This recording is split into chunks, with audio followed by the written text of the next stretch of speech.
Welcome to KOIN Conversations. I'm Ken Body, and we have a very special conversation going on right now. I must say that this is an interview that I have not had an opportunity to do before, this type of an interview, but this is a unique story, and we are looking to talk about something that's very important here from someone who has an incredible background story and is trying to run for governor now, has just filed for governor as a Republican. So I'll introduce you to Reverend DeAngelo Leroy Turner. He's here in studio with me right now. Let me just give you some background. Now, in January of 1993, a young woman named Erin Radke was stabbed to death in the apartment of DeAngelo Turner's sister. Now, Turner and a man named Ronald Simmons were convicted of multiple counts of murder, rape, and one count of sexual abuse for that incident. Turner continues to claim he didn't do it, that Simmons was the perpetrator, but they were tried and convicted together. Turner said on appeal that they should have been tried separately, or in legal language, that their cases should have been severed. The courts rejected that argument, and Turner served 32 years in prison before he was released in February of this year. And now, as I mentioned, he has filed to run for governor as a Republican. So did I get all of that right, DeAngelo? Yes, Ken Body, you did get it correct. Before we even get started on our interview, I must say all my condolences and respect go out to the family for my participation in the crime that I was accused of. However, I want to say that I can't ask for no more forgiveness than what I've been granted as of right now. You know, I've given my life back to show that I did not commit the crime.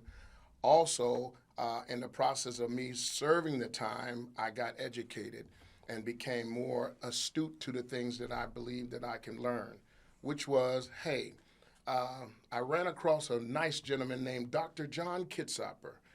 He taught me government, and we worked collectively on reentry programs as well as budgets, and he's a Democrat. And I also ran across another great and fantastic man. His name was Dennis Richardson. He was a legislator at the time that I met him. But at the same time, he turned out to be the Secretary of State. But he taught me law.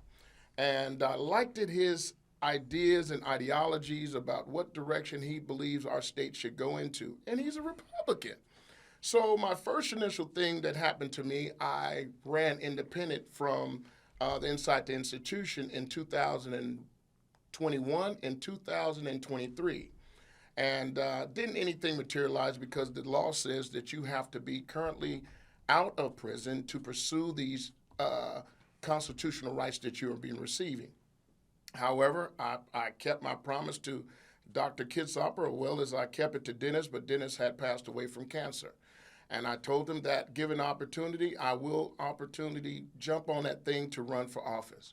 And question comes down, why do you choose Republicans? Why you choose that side? Well, I like the Constitution. I like what the Republican Party is representing.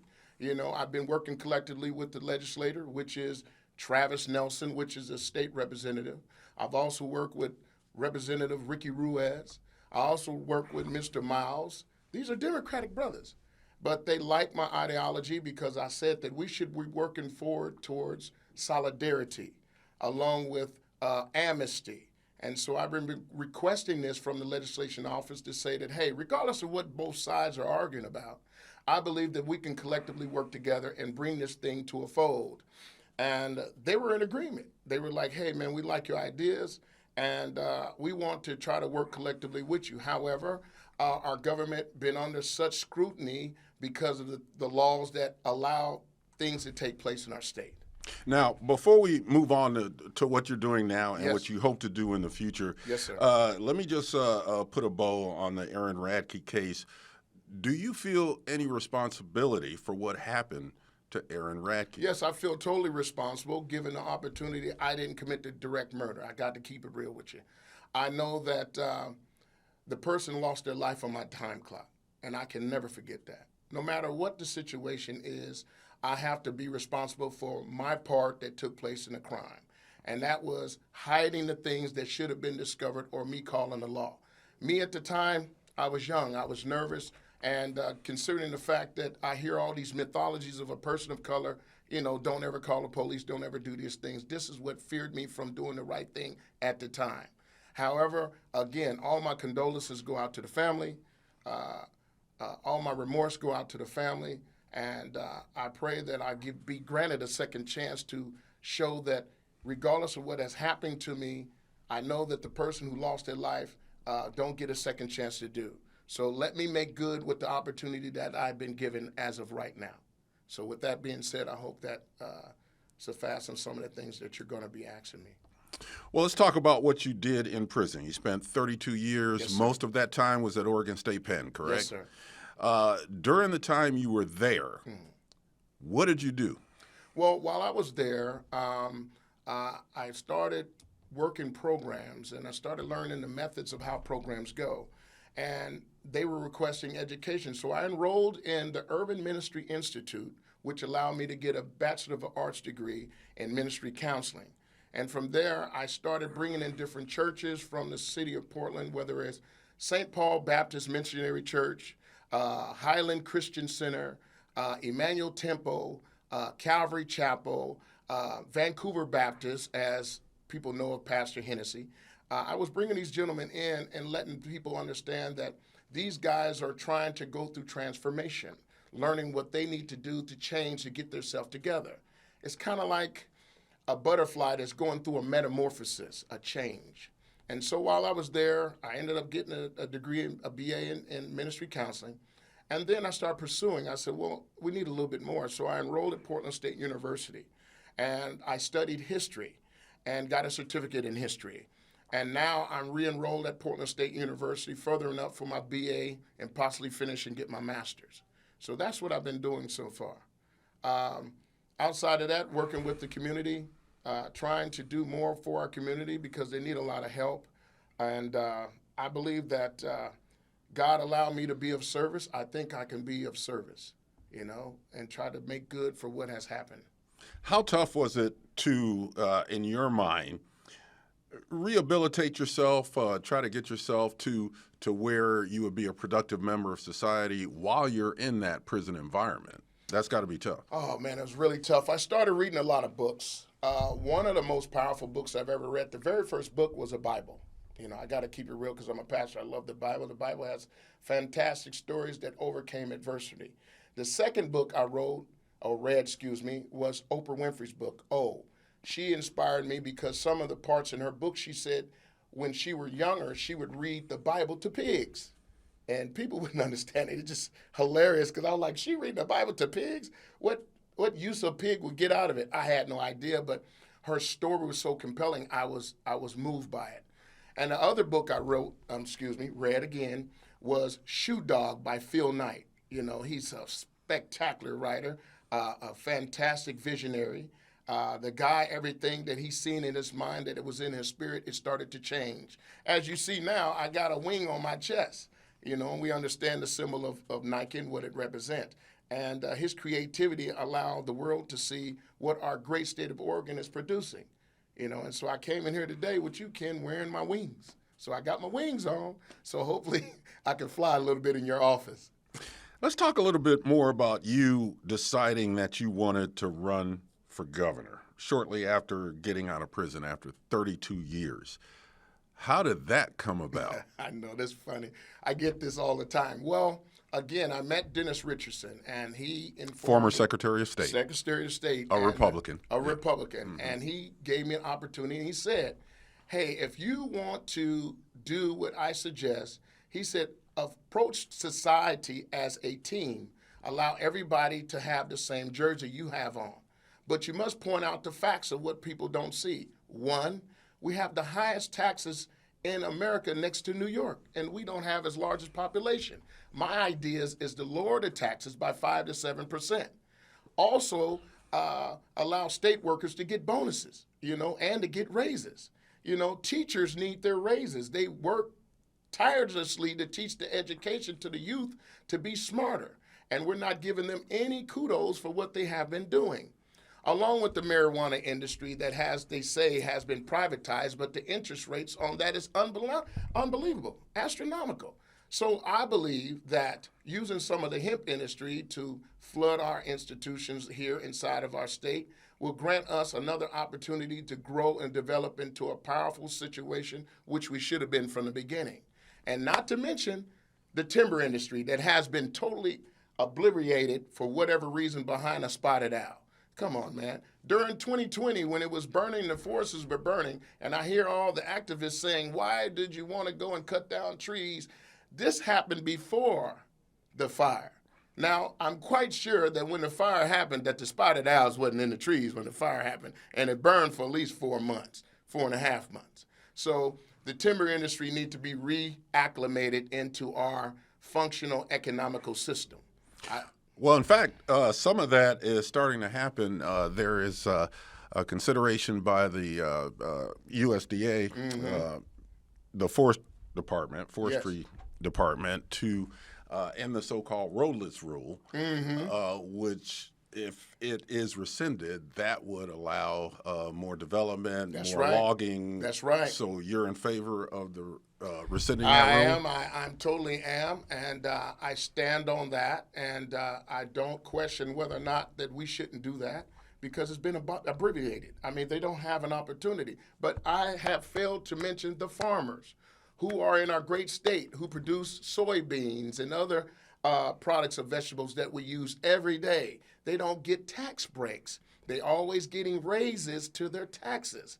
Now, they're providing services for me and you to eat breakfast early in the morning. I believe that we need to eat breakfast. You know, breakfast is the most important meal in the day.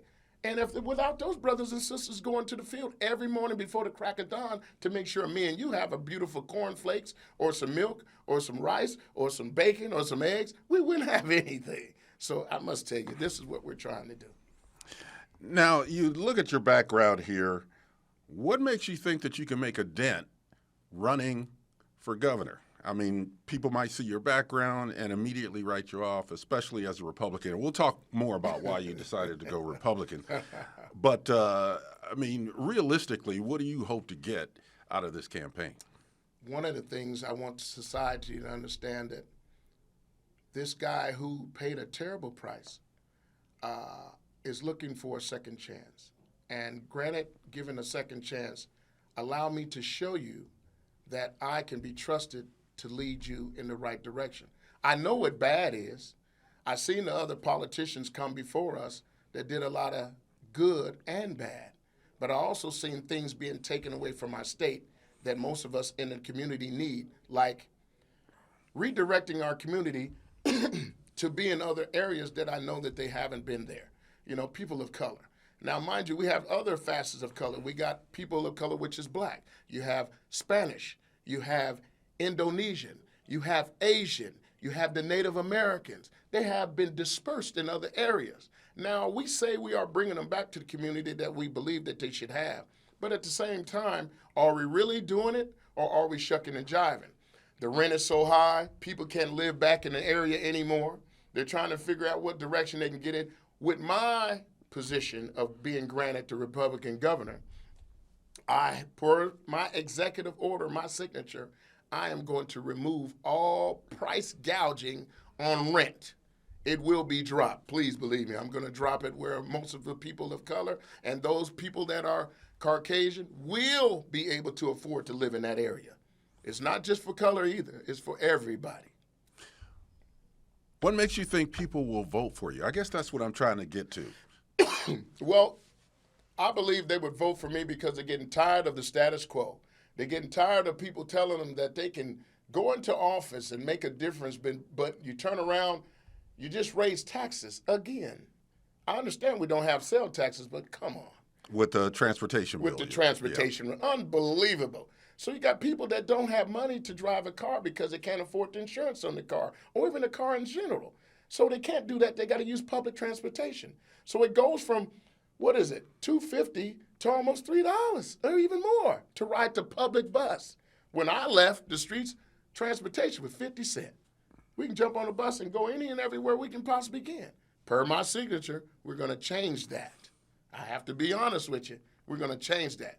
Now, as far as shelter states, how we're being rated by my constituents out there in Washington, D.C. Yeah, sanctuary states, yeah. I must tell you the truth. I are going to give you an opportunity to live here in the state of Oregon righteously, but you have to be registered with the right paperwork. I'm not going to deny you, but if the law said you cannot be here, I'm not going to allow you to be here. Now, you heard it from me. I'm not going to discriminate because I know how to feel against discrimination. But I must stand on my word that if you come into this state of Oregon and you're not legally supposed to be here, by law, I stand with the law because the law got me out of prison. I must let you know that I have to use the law to remove you. That's just the facts. I'm not going to shuck and jive with you. So if you're not here illegally, if you're not here legally and you're coming to our great state of Oregon illegally, I must use my power to remove you because look at the bearings that take place. When you're here illegally, we must make sure that you're got a house or somewhere to stay. We must do medical and dental for you. We must provide a service for you. Now, mind you, the great state of Oregon citizens have been deprived of that because why?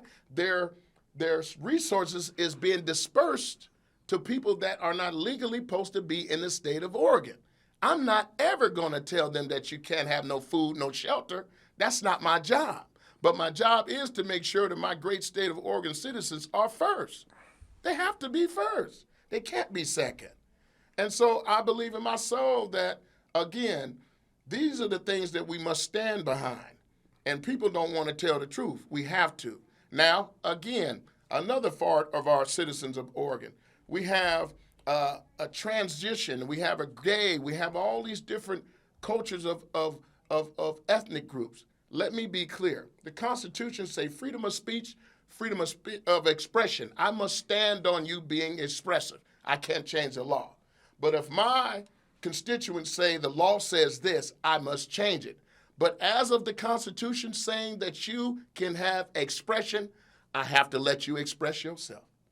All right, and all that, we'll take a little break. We'll be right back talking to Reverend DeAngelo Leroy Turner, who is running for governor as a Republican. We'll be right back.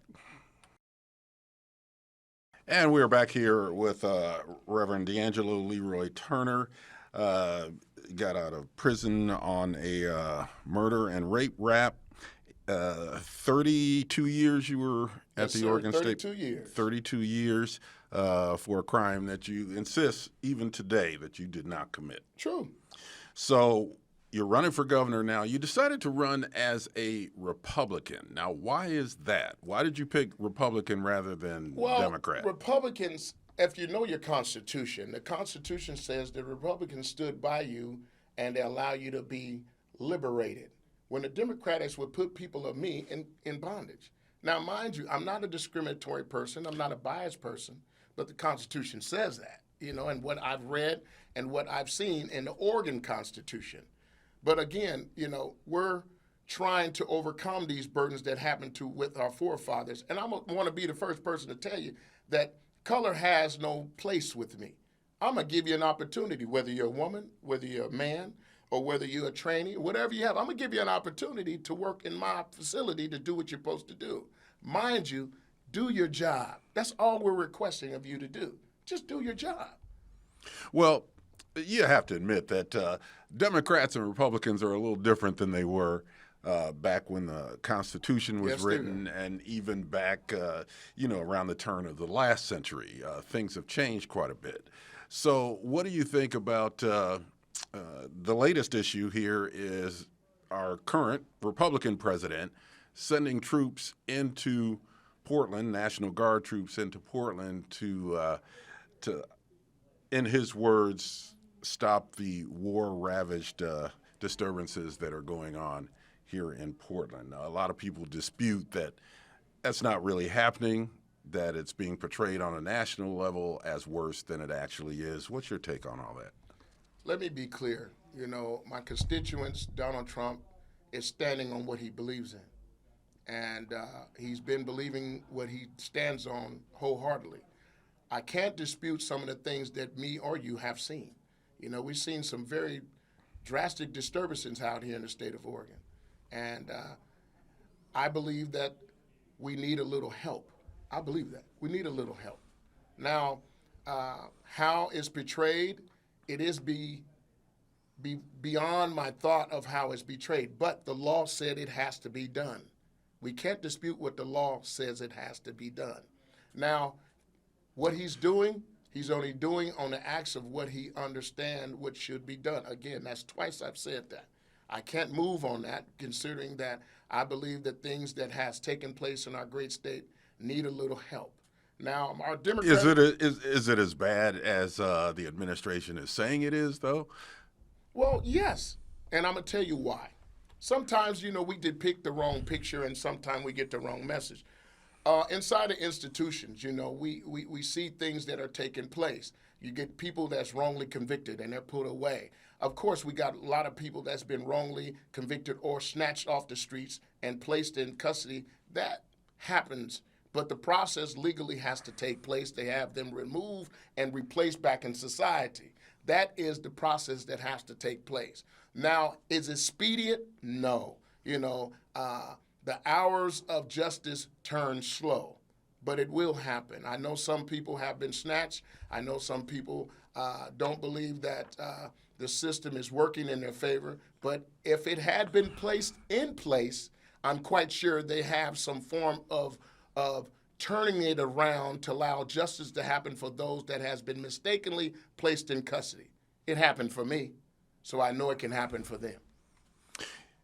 In terms of border security, and so you're in favor of what's happening at the border right now? Well, again, I made it clear from our first conversation that if you come into our state of Oregon illegally, the law says you're not supposed to be here. Come in here correctly, right.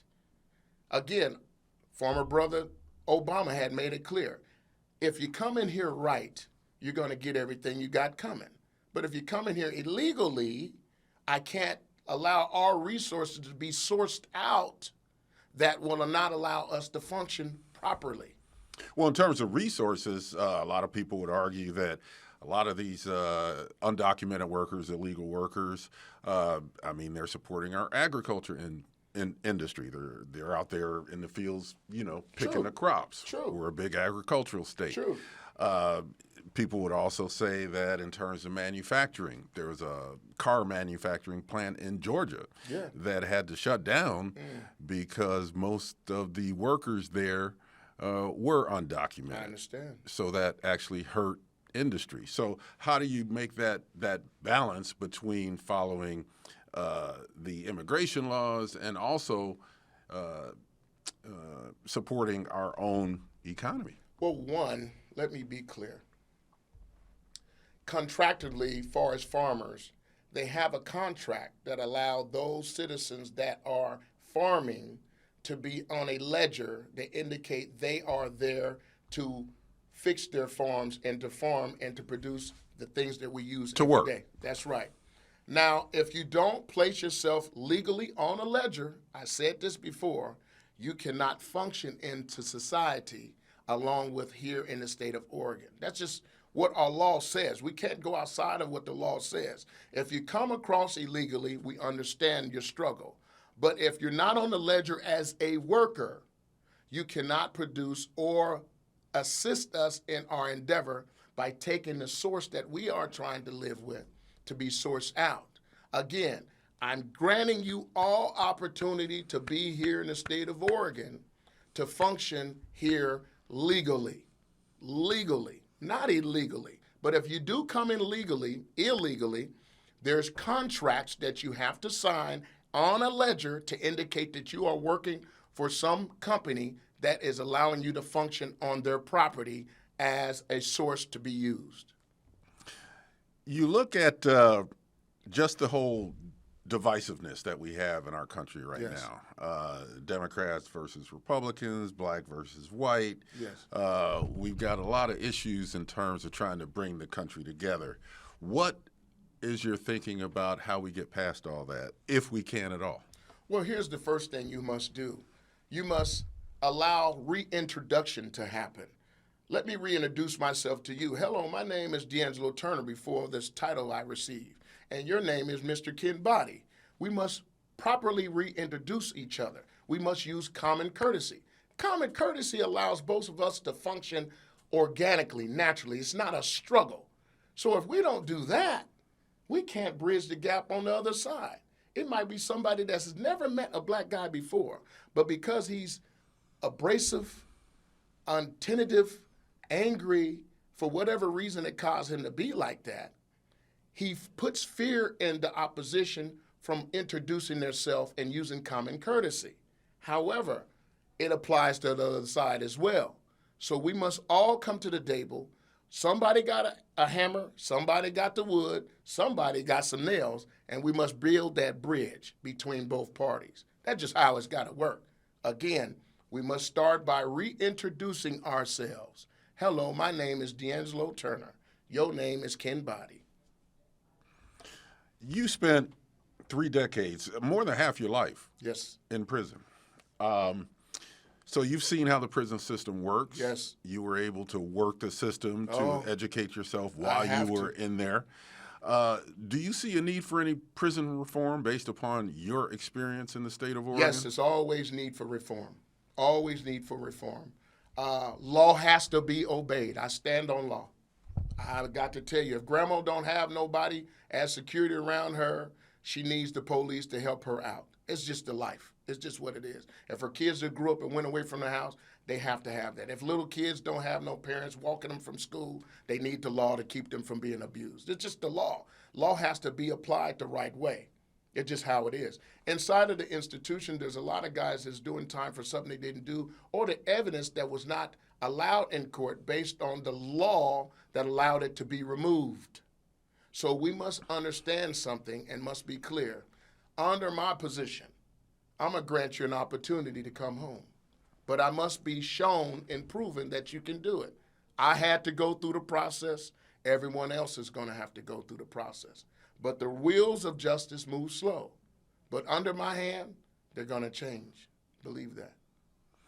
What is your campaign going to look like? How do you plan to campaign? Are you going to get out there? Are you going to go to churches? Are you going to have events? What is it that, in terms of getting people to know who you are and to understand your story?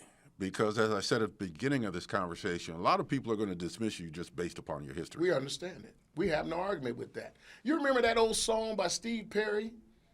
Don't stop believing. You can't stop believing. I believe in that. I listen to Steve Perry often. I love what he does. And I believe that in my spirit, that you can't stop believing in a person that did wrong. It's like a child that has grown up. Sure, the child broke the lamp, but at the same time, how many opportunities you're going to give him? Is you going to punish him for the rest of his life, or are you going to give him an opportunity to live? Now, mind you, some people have did something that's so egregious that they don't allow themselves to get a chance because of the crime that they committed. However, I'm not in the business of judging. My job is to save lives and to love on lives and be of service. I understand how injustice happened. It happened to me. One, I must be clear. There was no DNA in my case that led me to be in the position I am. The person who committed the crime, he paid to say I did that crime. You don't believe me? You're one of the best reporters in the world. All you got to do is go back and look. Anybody can go to the library and see. Then you would say, hey, I know these guys are judging this guy, but the evidence say that this dude didn't do it. Now, a lot of things I may have said under the voice of coercion because I was scared and was threatened. However, I understand the process of law. Regardless of the point, I can't blame the district attorney's office for what he did. He had to do his job from the evidence that he has. But if the evidence didn't reach the DA's office the right way, then he's not at fault. But if he had to have that evidence and he refused to use it, then he's just as bad as the people that lied on him and put him away. Are you bitter about what happened to you? No, I'm full of sugar. I can't be bitter because it taught me a great education about how to handle man and woman. And you must love on your brother, regardless of what he done to you. You must love on him. You must give him a second chance on what he did wrong. And I don't hold that against anybody because I was educated while I was there. Yes, I played football in college. I played football in high school, got my education, but I ended up getting in trouble. But in that time that I was away, I learned that all goodbyes ain't gone. and that it helps your future if you try to get yourself where you need to be.